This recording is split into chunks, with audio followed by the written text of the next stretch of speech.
Mesdames et messieurs, bonsoir et bienvenue à cette émission d'Info 9. Alors que la chasse bat son plein, qu'en est-il du registre des armes à feu au Québec? Est-il encore en vigueur? Également, avec mon invité, nous allons parler du fameux Move Over qui a fêté son premier anniversaire dernièrement. Et aussi, on va parler des personnes disparues et retrouvées, heureusement, sur plusieurs plans d'eau. On va en parler, c'est arrivé durant l'été et là, bien, en pleine période de chasse. On sait qu'il y a des gens qui vont à la chasse, ils vont prendre leur embarcation pour y aller. On va parler de tout ça avec mon invité aux affaires publiques de la Sûreté du Québec à Abitibi-Témiscamingue, la sergente Marie-Josée Ouellet. Marie-Josée, bonsoir. Bonsoir. On s'est ennuyé de vous, Mme Marie-Josée. Ça fait quelques mois, oui. Oui, quelques mois. C'est toujours un plaisir que de vous recevoir. Puis les gens aiment ça, les gens m'en parlent beaucoup, puis ils me disent « Hey, c'est le fun parce que on peut avoir l'heure juste avec ces personnes-là. » Puis même, souvent, ce sont ces personnes-là qui me donnent des sujets. Ils me disent « Hey, la prochaine fois, tu pourrais parler de... » Ah, ben oui, tiens. C'est une bonne idée, ça. Parce que venant d'eux autres, peut-être qu'ils ont été, entre parenthèses, pris dans une petite polémique ou quelque chose du genre, que ce soit une contravention ou peu importe. Puis, ils voudraient en savoir plus. Alors, la personne idéale est bien placée pour en parler. Elle s'appelle Marie-Josée Ouellet. Merci beaucoup, Marie-Josée. Le registre des armes à feu, Marie-Josée, on en parle, ça a fait couler beaucoup d'encre. Le fédéral a mis fin à ça. Le provincial, on n'ira pas là, en politique. Là, on sait tout ce qui s'est passé. Le fédéral veut détruire le registre, etc. Actuellement, il ne peut pas le faire. Le Québec veut le ramener chez lui. Aujourd'hui, la chasse est commencée. On en est rendu où, Marie-Josée, avec ça? Puis, est-ce que ce registre-là au Québec existe? Est-ce qu'on peut fouiller dedans encore aujourd'hui? C'est quoi, là, pour le simple chasseur qui, lui, là, regarde, je fais quoi, moi, là? Qu'est-ce qu'il fait, là? On est au Québec. Oui, on va garder ça simple. Oui. On doit enregistrer nos armes à feu au Québec. Oui, le fédéral a aboli le registre, mais au Québec, on a maintenu le registre. Okay. Donc, présentement, il est uniquement provincial pour le Québec. Donc, le chasseur doit enregistrer ses armes à feu et doit avoir son permis de possession. Comme c'était avant. Comme c'était avant. Il n'y a rien qui change pour le Québec. Là, il y a une chose, Marie-Josée, c'est que ça, c'est la Sûreté du Québec. Ce registre-là, et non pas les agents de la Faune. Est-ce qu'ils ont affaire C'est pas la Sûreté du Québec, c'est vraiment le gouvernement qui administre le registre des armes à feu. Okay. C'est un outil qui nous permet de travailler. Je vous donne l'exemple, si on s'en va sur les lieux d'un appel de violence et qu'on veut savoir si l'homme qui habite cette maison-là a des armes à feu, on peut encore consulter le registre. Okay. Et il doit, au Québec, être à jour parce que les gens sont encore obligés d'enregistrer leurs armes à feu. Donc, c'est un outil parmi tant d'autres. Puis, c'est parce que moi, où je veux en venir, c'est que je suis à la chasse, peu importe au gros gibier ou au petit gibier. Est-ce que l'agent de la Faune va vérifier si mes armes à feu sont enregistrées? Ça, c'est la question qui m'a été posée, de vous poser. La question est bonne. Il faudrait poser la question à l'agent de la Faune. Okay. Nous, quand on intervient à la Sûreté du Québec, on peut demander aux gens de nous présenter ça. C'est sûr que l'agent de la Faune, il peut demander à la personne de lui montrer son permis de possession d'armes à feu, puis de voir si le certificat d'enregistrement également. Okay. Donc, il faut que nos armes à feu, si on résume ça, nos armes à feu, nous autres, ici au Québec, doivent être enregistrées. Puis, on doit porter le certificat d'enregistrement si on va à la chasse. Ça, c'est clair. Exactement. 2 documents qu'on a besoin, même 3, pour aller à la chasse. Permis de possession, certificat d'enregistrement, puis notre certificat de chasseur. Parce que j'en parlais avec des gens qui disaient « Ouais, mais ça n'a pas de bon sens. Là, il va falloir traîner une autre affaire dans nos poches. » Mais le permis de conduire, quand on s'en va en auto, le permis de conduire, il faut qu'on l'ait. Alors, c'est tout à fait normal. Il faut l'avoir avec nous autres. Alors, c'est la même chose pour l'arme à feu. Oui. On a seulement qu'à l'avoir avec nous autres. Ce registre-là, il est consulté plusieurs fois. Je pense qu'on ne peut pas s'imaginer à peu près comment c'est que ça peut être. C'est un outil très, très utile. Comme je vous dis, quand on se rend sur un appel de violence, on va savoir d'avance que l'homme a un calibre 22, a un calibre 410, mais nous, notre intervention, elle est différente. C'est un outil qui est pratique pour le travail des policiers, plus que pratique, très utile pour notre sécurité et celle des autres. C'est ça, Marie-Josée, que vous venez de toucher un point important. Si la personne n'est pas armée, l'intervention ne se fera pas de la même manière que si le registre dit qu'il a en sa possession 2, 3, 4 ou 5 armes à feu. Votre intervention ne sera pas la même. C'est ça qui est important. Oui, exactement. On ne se fie pas uniquement au registre parce qu'on sait très bien que quelqu'un peut avoir emprunté une arme à feu ou peut avoir une arme à feu avec lui quand même. Mais ça nous donne un chemin puis nous donne une indication à qui on a affaire aussi. Donc, pour la Sûreté du Québec, c'est important, c'est même pas important, même c'est primordial que ce registre-là soit bel et bien conservé chez nous au Québec. C'est un outil qui est très utile pour le travail des policiers, oui. C'est une question que j'aimerais poser, malgré qu'on n'en avait pas parlé avant. Ce n'est pas un piège, loin de là, mais transporter une arme à feu pour sa protection personnelle. Est-ce que c'est plausible? Est-ce qu'on a le droit? Et j'entends par là, Marie-Josée, c'est que, supposons, moi, j'ai un chalet. Il y a eu des ours à un certain moment donné. Pour ma protection personnelle, j'avais mon arme à feu. Est-ce que je suis légal? Oui, en autant qu'on respecte les lois, les règlements sur le transport et sur l'entreposage. Oui, donc, si vous êtes à un endroit où c'est un territoire de chasse, oui, mais que là, ce n'est pas nécessairement un temps de chasse, mais votre arme à feu doit être verrouillée dans un endroit verrouillé avec les munitions à un autre endroit. Quand on parle de chasse, à ce moment-là, le chasseur peut avoir avec lui l'arme non verrouillée avec les munitions à côté. Qui ne doivent pas être à la même place que les armes à feu. Donc, en résumé, Marie-Josée, le registre des armes à feu, ce qu'on ne dira jamais assez, parce que là, on est en période de chasse là, actuellement. Donc, le registre, il est là, chez nous, au Québec, et puis les armes à feu doivent être enregistrées, puis le certificat d'enregistrement doit être en notre possession si on a à circuler avec une arme à feu. Exactement. Bon, fait que là, les gens voulaient savoir parce que c'est sûr que ça a fait les manchettes. Le fédéral a dit ci, le provincial a dit ça. On peut rapatrier ce dossier-là chez nous. On va le faire fonctionner. Fait que, il venait un temps qu'on ne savait plus. Là. Mm-hmm. On ne savait plus, franchement, là, qu'est-ce qu'on devait faire. Alors, c'est pour ça que... C'est encore à la cour, c'est sûr qu'on oui, on c'est va savoir à la comment cour. ça se termine. Exactement. Puis, je pense qu'avant que ça se termine, il va y avoir de l'eau qui va couler en dessous des ponts, beaucoup, parce que ça va être, même c'est rendu à la Cour supérieure, si ce n'est pas rendu à la Cour suprême actuellement. Fait que on n'a pas fini d'en entendre parler. Donc, le registre des armes à feu, il est là, il existe et on doit composer avec. Oui. Et la Sûreté du Québec est aussi heureuse de l'avoir parce que une intervention ne peut peut-être pas se faire de la même chose si la personne est armée ou non. Ça aussi, c'est important pour votre vie à vous autres aussi, ce qui est important. Le fameux move over. Ça, on en a parlé beaucoup.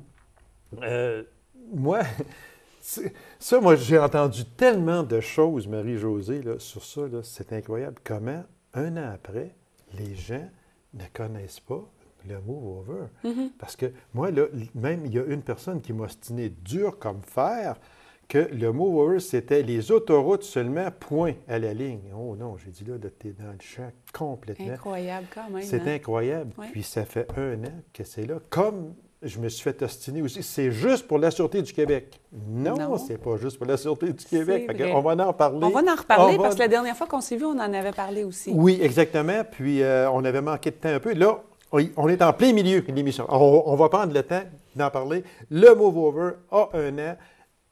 Est-ce que la Sûreté du Québec est satisfaite de cette année-là qui est passée? Les policiers sur le terrain, ceux qui interceptent des véhicules, sont satisfaits de la sécurité que ça leur apporte. Ah, okay. Ça change beaucoup le travail des patrouilleurs. Parce que quand on parle d'une vitesse de 90 km/h, quand les véhicules passent à un pied ou deux de nous, qui est debout à côté de la route, ça fait quand même une impression d'insécurité. Oui. Donc oui, la majeure partie des gens respectent le corridor de sécurité. Alors là, il y a une partie qui ne le fait soit qui n'a pas bien compris ou qui contrevient à l'infraction parce qu'il comprend mais décide de ne pas le faire. Je pense pareil. Mais le pourcentage est minime. OK. Fait que moi, ce que je viens aujourd'hui, c'est essayer de trouver les gens qui ont mal compris la loi. Des fois, ce n'est pas une mauvaise foi, c'est qu'ils n'ont pas compris. Nos routes ici, c'est toujours des 2 voies. Oui. Les autoroutes, c'est autre chose. On se tasse dans la voie de gauche, puis c'est réglé. Ici, c'est des 2 voies. Si le véhicule de police intercepte un second véhicule et qui empiète un petit peu dans la voie, on doit s'immobiliser si la voie de gauche n'est pas libre. Si la voie de gauche est libre, on ralentit, on se tasse dans la voie de gauche, puis on dépasse le véhicule policier. Là, je dis policier, mais ça touche remorqueur. Ça, c'est important aussi. Véhicules de surveillance routière, les véhicules munis d'une flèche jaune. Des fois, ça peut être un camion de signalisation, un camion du ministère des Transports. C'est bon pour les ambulanciers. Le contrôle routier. Donc, tous les véhicules d'urgence qui sont identifiés. La première manœuvre à faire, c'est vraiment ralentir. On voit un véhicule, ralentissez. Après, vous déciderez ce que vous devez faire. Surtout qu'on voit un gyrophare ouvert, il faut ralentir. On ralentit. En tout cas, il me semble que le principe est facile. Là. Et s'il n'y a pas de place pour qu'on se tasse à gauche et qu'on laisse un corridor de sécurité à l'intervenant, à ce moment-là, on s'immobilise. OK.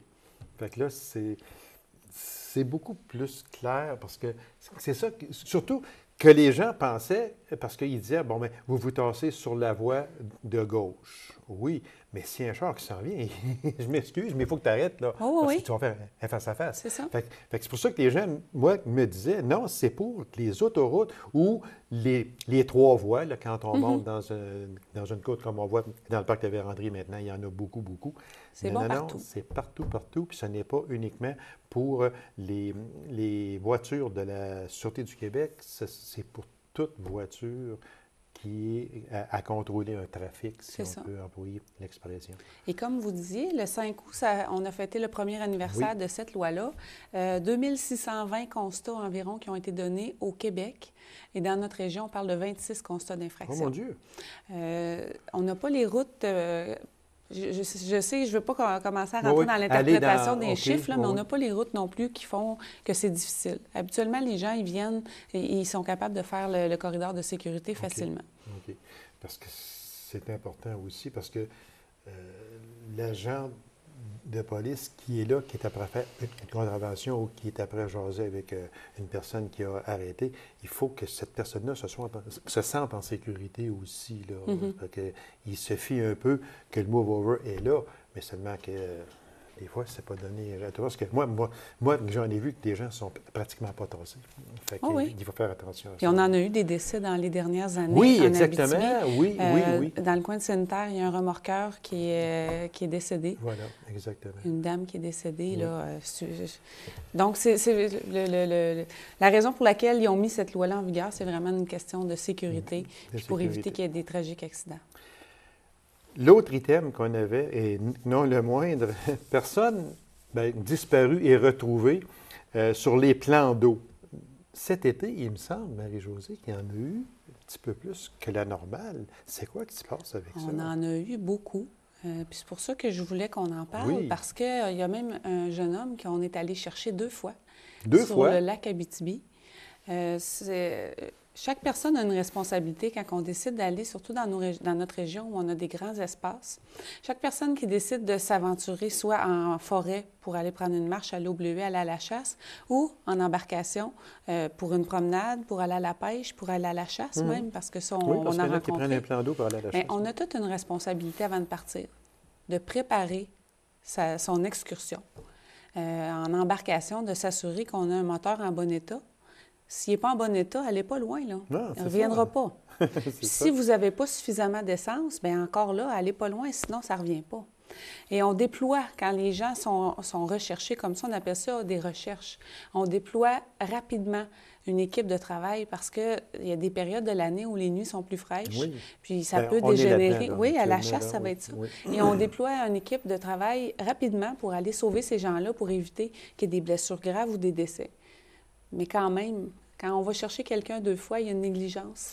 Oui, là, par exemple, de la part des personnes. Ça peut être mais ça peut être une erreur, ça peut être une mauvaise manœuvre.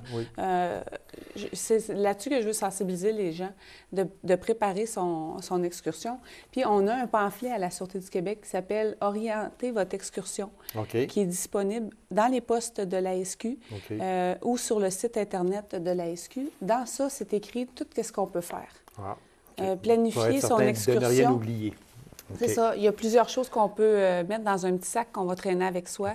Avoir des allumettes, des vêtements chauds, avoir un GPS. Il y a des systèmes ils appellent ça un système spot, qui font en sorte que tu appuies sur un bouton si tu es en urgence, puis on est capable avec ça de retracer la personne à l'endroit où elle est. Il y a même des conseils aussi pour dire à quelqu'un, quand vous êtes égaré, qu'est-ce qu'il faut faire? De se rendre visible du haut des airs, de faire un feu. Oui, parce que là, l'hélicoptère qui va être dépêché sur les lieux aussi, actuellement. Oui, souvent on fait appel à l'hélicoptère, soit de la Sûreté du Québec ou un hélicoptère nolisé d'un privé. Là. Fait que ce qui est important, justement, c'est la planification de l'excursion. Il y en a qui vont dire, bien, je vais juste là-bas, là, bien, je pars, c'est à 4000 environ, là, puis je m'en vais là à la chasse, puis je vais revenir. Mais si tu as regardé dans ton réservoir d'essence, puis tu as ça de gaz dedans, je pense que tu vas avoir un problème pour revenir. Oui. Puis d'aviser quelqu'un de l'endroit où ça, on se rend. c'est important. Parce qu'il faut savoir, quand on analyse l'équipe de travail puis qu'on dit, bon, on commence à chercher cet homme-là, mais on va partir du dernier point vu. Donc, son camion, s'il est sur l'eau, on va trouver le camion avec la remorque, on part de là. Mais s'il n'a pas dit à quelqu'un ou dans quel secteur il s'en allait, ça peut prendre quelques heures ou quelques jours avant qu'on retrouve les gens. Et la panique qui s'installe aussi à ce moment-là. Je ne parle pas des équipes de sauvetage, je parle de la panique de la personne qui est perdue, voit la nuit s'en venir. Puis on sait que dans le bois, c'est jamais trop plaisant de passer une nuit en pleine forêt. Savez-vous ce que tous ces gens-là ont en commun, ceux qui se perdent, ceux qu'on vous recherche? Allez me le dire, par exemple. Oui, il y a un point commun. Tout le monde s'est dit, ça arrive qu'aux autres. Voilà. Ça n'arrive qu'aux autres. Ça, c'est Partez bien avec dit. Un petit sac rempli de choses qui vous permettent de passer une nuit en forêt. Oui, c'est important. Avec les conditions météo qu'on connaît. Je n'ai pas besoin de ça parce que je vois rien que là-bas, puis je reviens. Mais des fois, le retour peut être pénible. C'est ça. Marie-Josée, merci infiniment. On a éclairci 3 points que je voulais faire depuis quand même un certain bout de temps. Merci beaucoup. Puis nous, on va se revoir très bientôt pour la fameuse Halloween, donner des conseils. Oui, avec pas plaisir. seulement aux enfants, non. aux parents également aussi. Merci beaucoup, Marie-Josée. C'est un plaisir. Courte pause, mesdames et messieurs. On vous revient immédiatement après. Restez avec nous. Depuis le 17 janvier 2010, les cours de conduite automobile sont redevenus obligatoires au Québec. Alors, pour nous en parler, je reçois une charmante madame qui donne des cours de conduite et qui va nous expliquer c'est quoi exactement, Madame Josée Bellemare de la Commission scolaire Lac-Abitibi. Bonsoir, madame. Bonsoir. Merci d'avoir accepté cette invitation-là parce que le pourquoi que je voulais faire une entrevue avec une personne qui donne des cours de conduite automobile, c'est que très souvent, on voit un peu partout, ça peut être à Macamiec, à La Sarre, sur une grande route, élèves au volant, c'est ça que c'est marqué sur le auto-école. Ou auto-école, dans tes cas. Bon, exactement. fait que ça, on dit, là, il y a un petit monsieur ou une petite madame là, qui donne des cours de conduite, puis ce sont des élèves. Donc, on est porté à être un peu plus prudent, peut-être, quand on rencontre ces véhicules-là, surtout dans les endroits comme en ville, quand ils pratiquent des stationnements parallèles, etc. C'est qu'il faut faire attention quand même, non pas qu'ils ne sont pas bons, sauf que pour eux autres, c'est nouveau. Exactement. Puis ils sont en apprentissage. Puis ils sont en apprentissage. Fait que c'est pour ça qu'il faut faire plus attention. Moi, si je vous demandais, parce que vous donnez des cours de conduite, moi, si je vous demandais, est-ce que la population en général est consciente de ça, est consciente qu'il y a une ou un élève au volant? Puis, regarde, on va lui donner une chance, là. On ne passera pas à côté de lui, on ne criera pas du criard pour l'énerver, puis tout ça, tu sais. Est-ce que les gens sont conscients de ça? Bien, moi, je vous dirais que dans notre secteur, l'Abitibi-Ouest, les gens sont assez courtois. Oui. Ils collaborent avec nos apprenants à l'école de conduite. Ce ne sont pas des jeunes parce que ce sont des apprenants. On a différents âges. Oui, c'est sûr. Alors, ils sont assez courtois. Ils vont laisser une distance lorsqu'ils pratiquent les stationnements. Ils ne klaxonneront pas. Ils vont faire attention quand il y a des changements de voie. Ils vont intervenir. En général, ça va assez bien. Ça va bien? Oui. Fait que les gens sont quand même conscients que ce sont des... Bien, quand je dis des jeunes, en majorité, oui, mais c'est quoi l'âge moyen de vos élèves? Bien, premièrement, pour accéder au programme d'éducation en sécurité routière, il faut avoir 16 ans pour avoir un permis d'apprenti conducteur. Okay. Majoritairement, ce sont des jeunes, des apprenants de 16 ans. Mais maintenant, les cours de conduite obligatoires, ce sont pour tous les nouveaux conducteurs. Alors, on a différents âges. Ça veut dire que vous pouvez donner des cours là, à toute personne de sexe féminin, sexe masculin. Tout le monde est apte à conduire, donc tout le monde est apte à suivre un cours qui est maintenant obligatoire avant d'avoir un permis de conduire, de conducteur. Exactement. Puis nous, là, dans notre secteur de l'Abitibi-Ouest, vu qu'on a peu de transports en commun, alors on a autant de filles que de garçons qui sont à l'école de conduite. Je vous dirais que c'est pas mal 50-50, comparativement aux grands centres comme à Montréal, qui a plus majoritairement des gars à 16 ans. Ah, okay. Parce que les filles vont prendre les transports communs, ils voient moins la nécessité. Je m'achèterai un char plus tard, je ne suis pas pressé de conduire. Exactement. Je suis dans le gros trafic le matin, moi ça me tanne. Il fait une tempête de neige à Montréal, on ne voit rien, je ne vais pas dans le transport en commun. Ici, Exactement. on n'a pas ça. Exactement. Fait qu'on a autant que ce soit la jante féminine ou la jante masculine. Okay. C'était pas mal 50-50. Environ 50-50. Alors, ce sont des cours théoriques et des cours pratiques. Si on expliquait un peu, en gros, on n'ira pas dans les détails, mais si on expliquait un peu les cours théoriques, c'est quoi? Les cours théoriques, ça les prépare pour aller dans la formation pratique sur la route. Okay. Alors, on les met en mise en situation. 80 des accidents sont causés par le comportement du conducteur, alors on mise là-dessus. Entre autres, la vitesse. On a des phases de 2 heures en module théorique. Ils doivent l'appliquer quand ils vont en formation pratique. On va miser aussi ses facultés affaiblies, que ce soit l'alcool, la drogue, que ce soit la fatigue, les distractions, que ce soit le cellulaire, parce qu'on sait que le cellulaire là, est très en vogue. Je partais pour dire pas mal trop entre les gars. Oui, c'est vrai, c'est une plaie, ça. Honnêtement, là, combien qu'on voit de personnes là, qui pitonnent, puis pitonnent, puis il s'agit juste d'une fraction de seconde pour causer un accident. Puis on le sait de plus en plus, on entend parler, là, les jeunes, ils ont des accidents, sont en train de texter au volant, puis on l'a vu même en région dernièrement. Oui, exactement. Fait que alors, ça veut dire que les cours, vous commencez par les cours théoriques, c'est sûr, avant d'aller à la pratique. Exactement. Ils vont être pendant 5 semaines avec nous, une fois par semaine, des modules de 2 heures, pour pouvoir se préparer à passer le premier examen théorique qui leur donne le droit d'aller chercher leur permis d'apprenti conducteur. Alors, ça veut dire que s'il rate son premier cours théorique, son permis AC, il ne l'aura pas. Exactement. Il faut qu'il recommence. Exact. Fait qu'ils doivent être présents à toutes les semaines, ne peuvent pas sauter une semaine. Les 4 semaines, la 5e semaine, c'est l'examen théorique. Il y a réussi de l'examen théorique, ils peuvent aller chercher leur permis d'apprenti conducteur.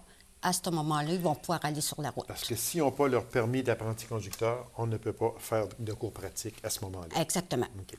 Vous avez ici carnet d'accès à la route, puis vous avez aussi guide de la route ici. Si je vais juste... non. OK. Je ne sais pas si... Oui, je pense qu'on va être bon. Juste le montrer. Steven, si tu veux venir me prendre un gros plan. Quels sont ces livres-là? Ça, c'est les livres qui ont besoin quand ils viennent en formation théorique. Ils vont avoir des activités à l'intérieur, selon chaque module qu'on parle. Alors, le carnet d'accès à la route est obligatoire pour tous les apprenants, ils n'ont pour un an. Conduire un véhicule de promenade et le guide de la route, qui sont la signalisation, entre autres. La signalisation. Est-ce que les élèves ont de la misère avec la signalisation? Parce qu'encore aujourd'hui, moi, je suis un conducteur qui a beaucoup d'années d'expérience. Puis il y a des fois qu'on arrive, puis voyons, il me semble que ce panneau-là, il y a des changements ou quoi? Le Code de sécurité routière est en constante évolution. Oui. On le voit plus depuis les dernières années aussi. On a l'exemple en Abitibi-Ouest, nous autres, qu'on a une nouvelle signalisation sur notre deuxième RES, dans le secteur de Canadian Tire, IGA, ce secteur-là. Oui, exactement. Qui s'appelle le VVG 2S, voie de virage à gauche deux sens. Alors, on les informe à ce moment-là. Oui, la signalisation, là, c'est en constante évolution. Exactement. Dans l'ensemble, bon, on parle de cours théoriques. La personne en question fait son examen, réussit son cours théorique. À ce moment-là, il s'en va dans les cours pratiques. Là, on a un permis pour pouvoir conduire une automobile, mais ce n'est pas un permis pour conduire n'importe quelle automobile? Exactement. C'est la classe 5. Okay. Alors, la classe 5, c'est le véhicule de promenade. De promenade. Oui, exactement. Fait qu'ils n'ont pas le droit de conduire un camion, Okay. un gros camion classe 3, nos boîtes à gravier ou des choses comme ça. Ils n'ont pas le droit de conduire la moto ni le cyclomoteur. Les cours de conduite sont obligatoires pour toutes ces catégories-là. Maintenant, c'est des cours à part. C'est des cours à part. Dans les cours pratiques, là, on s'en va sur la route. Si je vous demandais, moi, est-ce que... Là, je pourrais bien me faire aguerrir un peu, mais en tout cas, est-ce que les filles conduisent mieux que les gars? Je ne serais pas prête à dire ça, nous, en Abitibi-Ouest. OK. Moi, j'ai eu la chance d'aller enseigner à l'extérieur, puis on en avait majoritairement des gars. C'est vrai que nos gars, bien souvent, sont plus téméraires parce que une des désavantages, c'est qu'ils ont déjà conduit. Ah, OK. Puis nos filles, sont plus craintives. Mais je peux vous dire, quand ils sont au milieu du parcours, on a autant de filles que de gars qui peuvent être téméraires. Surtout à l'âge de 16-17 ans, là, ils aiment la vitesse. Ils ne connaissent pas le danger. Puis eux autres, là, c'est essai-erreur. On le voit moins quand on a notre clientèle masculine et féminine à partir de 25, 30, 35 ans. Mm-hmm. Ils ont plus de responsabilités. Fait que ça veut dire que vous voyez pas mal les jeunes, j'aime le mot téméraire, les jeunes aujourd'hui sont en général téméraires. Ils veulent foncer, ils veulent « je suis capable ». Mais ça manque. Là, ils ont un véhicule automobile là, dans les mains. Là. Ça, c'est quasiment, là, on dit tout le temps, tu joues avec les poignées de ta tombe là, si tu ne fais pas attention. Nous, à l'école de conduite, quand ils commencent, on leur dit tout le temps, vous vous promenez avec une arme à feu chargée. Voilà. Première cause de décès chez nos moins de 25 ans, encore et toujours le réseau routier. Alors, c'est pourquoi que le programme d'éducation en sécurité routière est redevenu obligatoire. Le premier but de ça, c'est d'améliorer le bilan routier. C'est ça, exactement.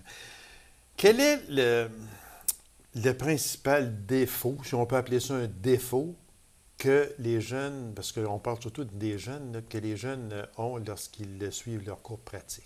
Je vous dirais qu'il y en a deux. Le principal, c'est de freiner dans les virages, surtout sur la route à 90 km. Ils ont tendance à avoir le pied vraiment pesant sur le frein. Puis alors qu'on sait très bien que ce n'est pas la façon de faire. On risque de faire de l'aquaplanage en été, du dérapage en hiver, risquer de se faire percuter. On arrive dans une courbe à 90 et puis on applique les freins, on va tout de même avoir de sérieux problèmes s'il y a de la glace. Exactement. Et la deuxième, c'est de conduire à une main. Oui, ils ne comprennent pas que c'est le volant qui ramène le véhicule et non pas le frein et l'accélérateur. Alors que quand il y a un dérapage, ça se fait vite fait. C'est une fraction de seconde. Exactement. Il faut avoir les deux mains sur le volant. C'est les deux pires habitudes qu'ils prennent. Puis les jeunes ont tendance à conduire vite. Oui, exactement. Ils aiment la vitesse. Quand vous donnez des cours, vous, le 90 km/h, est-ce que l'élève vous dit « je ne veux pas que tu dépasses 90 km/h ». Nous, on suit le code de la sécurité routière aux cheveux, comme je leur dis. Ils n'ont pas le droit plus qu'à 90 km. En ville, ils n'ont pas le droit plus qu'à 50. Notre zone scolaire qui est régie à 30 km, c'est maximum 30 km. Et on ne tolère même pas 2 km de plus, parce qu'à cet âge-là, si on leur permet 2 km, c'est ça, oui. Ça va tu peux être aller 5. à 55, peut-être d'un coup, puis il est rendu à 60. Exact. Fait que c'est un peu... Est-ce que dans l'auto, vous avez, vous, comme qui donnez des cours, est-ce que vous avez les mêmes choses que l'élève à côté, même volant, même... Non, on n'a pas de volant, mais on a un frein. Un frein. Et notre frein prévaut sur le frein du conducteur. C'est obligatoire dans les auto-écoles. Eh bien, Madame Bellemare, merci beaucoup. On en sait vraiment plus. Et puis, quand on va rencontrer une auto où c'est marqué école... Oui, auto-école et élève au volant en arrière. Au volant en arrière, s'il vous plaît, donnez-en une chance. Soyez prudents parce que ce sont mutuellement des élèves qui commencent à conduire. Madame Bellemare, c'est tout le temps que nous avions. Merci infiniment. Bien, merci pour votre invitation et bonne route. Et voilà, et merci. Et surtout, soyez prudents. Fait que je vous remercie beaucoup, madame. Puis on va sûrement se revoir parce qu'on avait encore d'autres choses à parler. Fait que on va revenir avec ça. Merci. Que je vous remercie beaucoup. Alors, mesdames et messieurs, merci d'avoir été là. On se donne rendez-vous à une autre émission de Info 9. Au revoir.